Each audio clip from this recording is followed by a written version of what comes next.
공수처는 왜 일을 이렇게 합니까?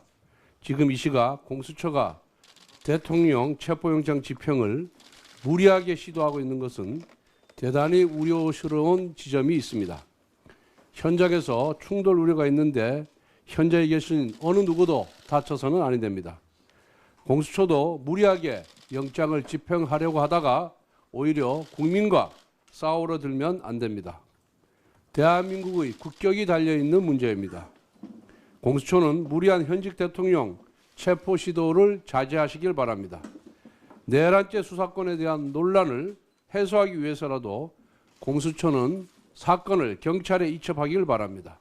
아울러 대통령의 출석은 대통령실과 대화를 통해 적절한 시기에 적법한 절차에 따라 진행되길 바랍니다.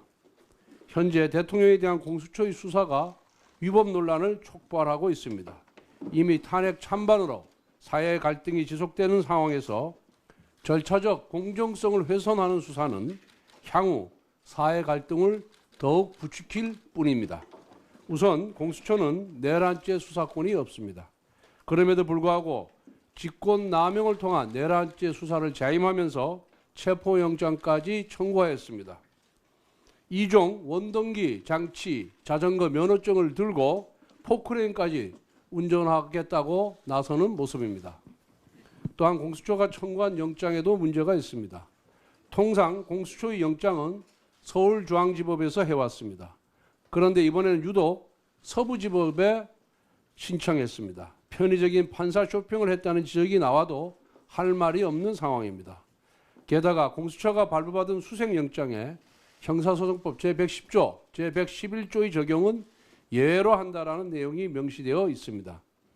군사상, 공무상 비밀 장소 수색에 기관 허락이 필요하다는 조항을 판사가 자의적으로 삭제한 것입니다. 판사는 법의 영역 안에서 법적 판단을 하는 사람입니다.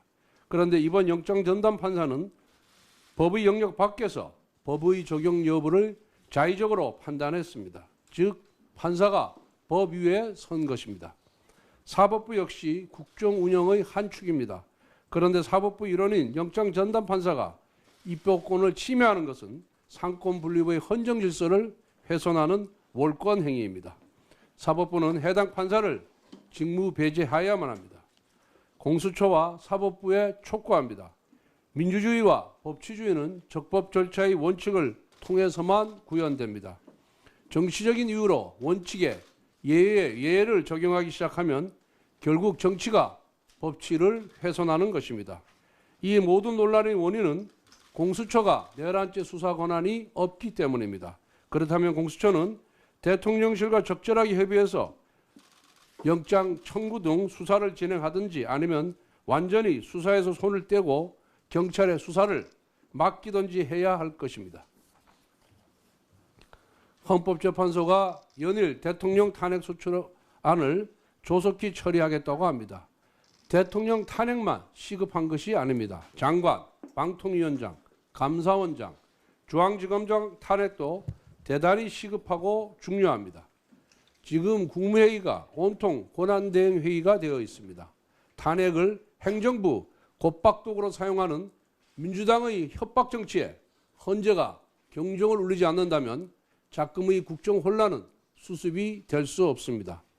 손준성 검사장 탄핵은 형사사건의 법원 판결을 기다린다는 이유로 1년 넘게 멈춰섰습니다.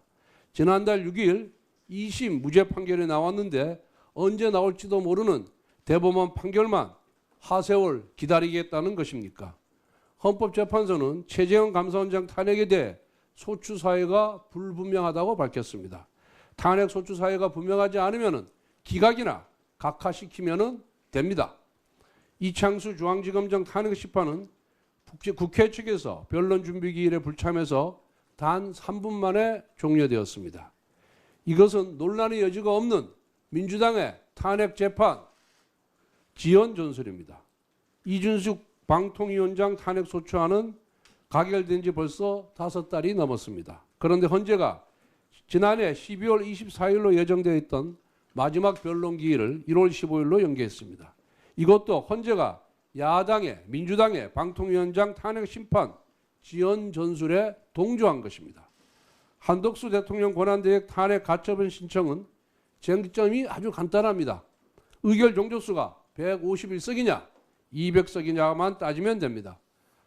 대통령 권한대행으로서의 직무수행까지 탄핵 소추 사유로 명시한 탄핵 소추문이 정족수 151석으로 통과된 것이 유효한가를 따지면 됩니다. 지금이라도 얼마든지 빠른 시간 내에 종결시킬 수 있습니다. 헌법재판소는 조속한 국정안정을 위해 헌재에 계류되어 있는 장관, 방통위원장, 감사원장, 검사들의 탄핵 소추안을 신속하게 처리할 것을 다시 한번 촉구합니다. 아울러 헌재에 당부드립니다. 야당의 엉터리 탄핵 소추문을 보완해 주는 논리를 헌재가 개발하면 안 됩니다. 헌재는 국회가 제출한 탄핵 소추문에 입각해서 판단한 다음 인용, 기각, 각하 중에서 결론만 내면 됩니다. 국회가 탄핵 소추를 발의할 때는 중대한 헌법 또는 법률에 대한 위반 사항이 있는지를 명확히 심사하고 논란의 소지가 없는 탄핵 소추문을 작성하도록 헌법재판소가 준엄한 명령을 내릴 것을 촉구합니다. 오늘은 우리 당의 상임 고문이시자 15대 국회 전반기 국회의장을 역임하신 고 김수환 국회의장님의 연결식이 있습니다.